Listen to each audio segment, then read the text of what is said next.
you have a multi-channel approach, what you want to do is you want to create a cohesive strategy where each channel complements one another. Customers today expect a seamless experience across all channels, so you want to have consistent messaging.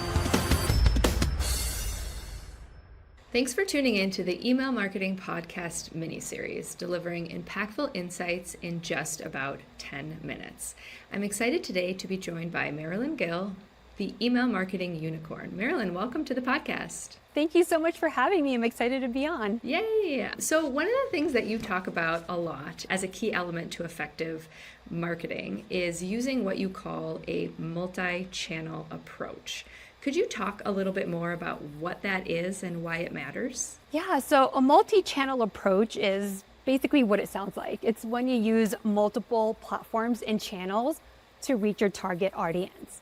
So examples of this can be different social media channels. So this can be, LinkedIn, Instagram, all the different channels. Another one can be your website. A lot of people don't really think of your website being a channel, but that is most definitely a channel. It's also ads, any print that you're doing, such as direct mail, and of course, email. And when you have a multi-channel approach, what you want to do is you want to create a cohesive strategy where each channel complements one another.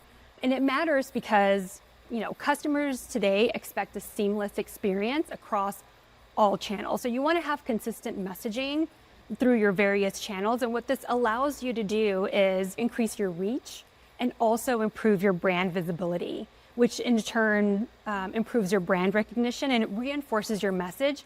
And in general, it just leads to an overall better customer experience. Yeah, that's fantastic. And a great insight to make sure that your sales team is aligned with your social team, that's aligned with your marketing team, making sure that everyone's sort of going off of the same playbook. Do you have an example of how you executed this and some of the things that you found successful? Yeah, so there was a client that I was working with in the telecommunications space, and they are specifically in the voice over IP industry, and they were very multi-channel.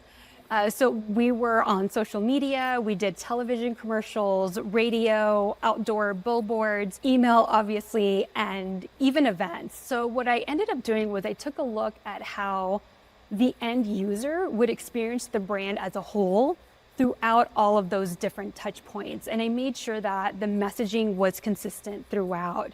I also really took into consideration the life cycle stage. So in the awareness stage, we really focused on the content and the ads.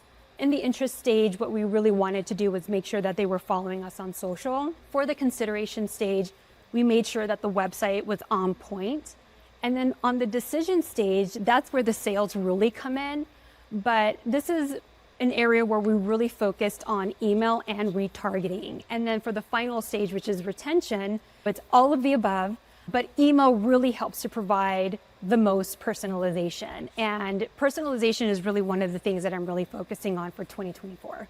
Awesome. Great insights and great example. So when you think about that multi-channel approach, how do you successfully track the metrics or prove the ROI or the value when you're talking about so many different channels that sometimes are dependent on one another being successful and moving through the buyer's journey, sometimes they're independent? How do you typically approach the evaluation of success? Yeah, so the metrics is really interesting. So there's a lot of metrics you want to pay attention to, and it obviously depends on the campaign objective and goals. Because there are so many channels that we did specifically for that example, I'm actually going to focus on 3, and I'm going to focus specifically on email. So the 3 that I really focus on are open rate, click-through rate, and conversion rate. And I'll start with open rate. So open rate is a big metric that's looked at, although now with Apple's mail privacy, it's kind of thrown a wrench into things. But regardless of that, I really think it's still a good metric to look at because it allows you to gauge performance. And if you have a good open rate, it can mean that your subject line and your sender names are really resonating with your subscribers. The next metric is probably my favorite, which is click-through rate. And when you have good click-through rates, it shows that your audience is really engaging with your email content. And it's just a good way to tell if you're providing valuable information.